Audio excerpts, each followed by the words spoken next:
Well, welcome to the Beyond Cinema studio up here at Sundance, presented by Celebs.com. David France, How to Survive a Plague. Firstly, congratulations on the Oscar nomination. Thank you, thank you. Just tell me, I mean, this is one of those kind of curious things.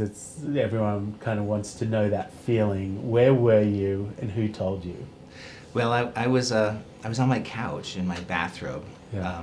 watching it live stream on the computer, which is the way I was told that I was going to get the information. Yeah. And then my producer, Howard Gertler, called me and said, they posted all the results. They posted them, so everybody knew, but me. And then, so I wouldn't let him tell me right away whether or not we were on, because I was trying to hook in I was trying to combine two phone calls so that the Right. person who stars in the film, Peter Staley, could hear it as well. Right. That went on for many minutes.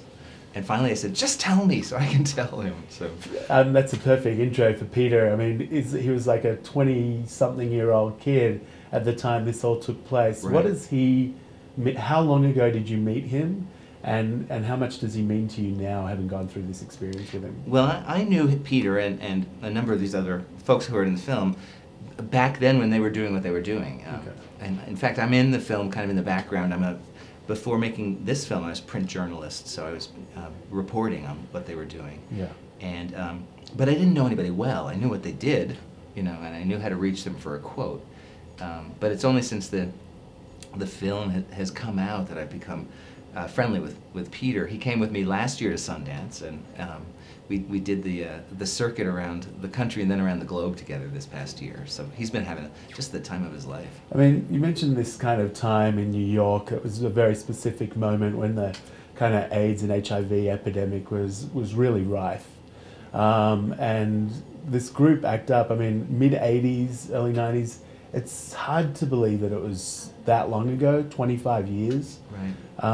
Does it feel, for you, having gone through all this archival footage and everything, does it feel for you to be kind of ancient history, given how far we've come, or does it feel like yesterday? It's both, really, and that's a weird feeling, because it's my history, and so when did my yesterday become ancient history? And that's what becomes, confusing and a little disorienting. But what I learned is, nobody under the age of 40 has had any idea of this chapter, this incredible chapter in American history. Yeah. And that, is proof that it's ancient history. Yeah. And does it feel like, I mean, it must be also a good thing that it's ancient history, because we've come such a long way, Right. and people are living with the illness, or with the at least with the antibodies and the bodies of Right. HIV now. Absolutely. And it's no longer this death sentence it once was. And people have come up to me and to Peter after screenings and said, I'm jealous I didn't live through that time. And what they mean is they're jealous that they hadn't partaken in this incredible civil rights movement that brought about these revolutionary changes, really, that really established the first seeds of the contemporary gay and lesbian movement. And it all grew out of that time, and it was a thrilling time, but it was a time where everybody was dying, and Yeah. it's certainly not a time that you'd really truly wish to go back to. Well, yeah, I mean, Larry Kramer and all these guys who kind of say, well, what do we do now? We've won Yeah. this battle, this Yeah. kind of major battle. What are we meant to do the next day? Yeah. The thing is as well, I mean, you being a print journalist, contributing editor to New York magazine, when did this become, because this is your first directorial, feature effort in docs, when did this become something that was more than just a written word on a page story for you that had to be told in this way?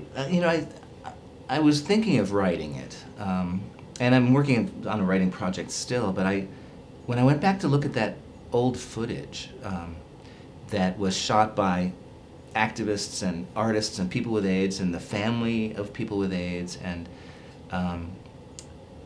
it was such a remarkable kind of piece of ephemera from that time that allowed you to know what it looked like and smelled like and sounded like, and I thought that's part of the story, that those cameras were everywhere, and the activists took them up.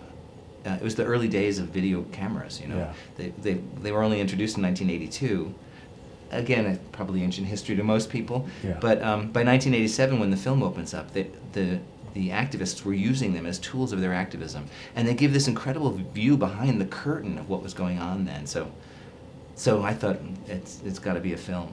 So your first time up at bat with a feature, first time obviously getting an Oscar nomination.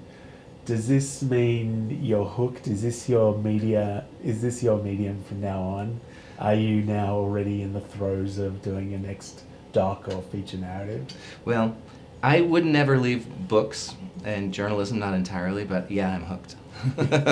I'm totally hooked, and I was hooked before any awards came. It was the process of it was so incredible, and the power of a documentary, the power of a film, is unique in its ability to reach people and create and turn kind of cultural dialogues.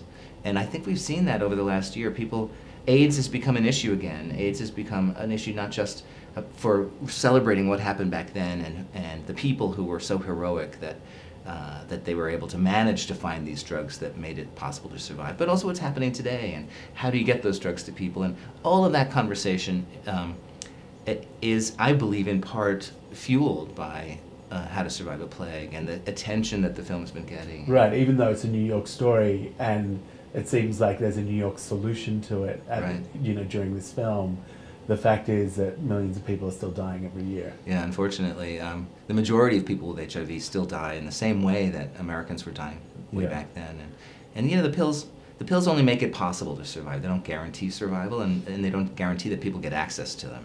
And there's this movement now on college campuses that attached to our rollout of the film, and they started appearing in every city that we appeared in, called the Student Global AIDS Campaign. And they are college kids who are engaged in trying to bring attention to the need for drug access in Africa and the rest of the world. Well, congratulations on the success of the film in opening up that dialogue or furthering that dialogue, and on the success you've had personally with it. It's really a thrill. Thanks. It Cheers. is a thrill. Thanks.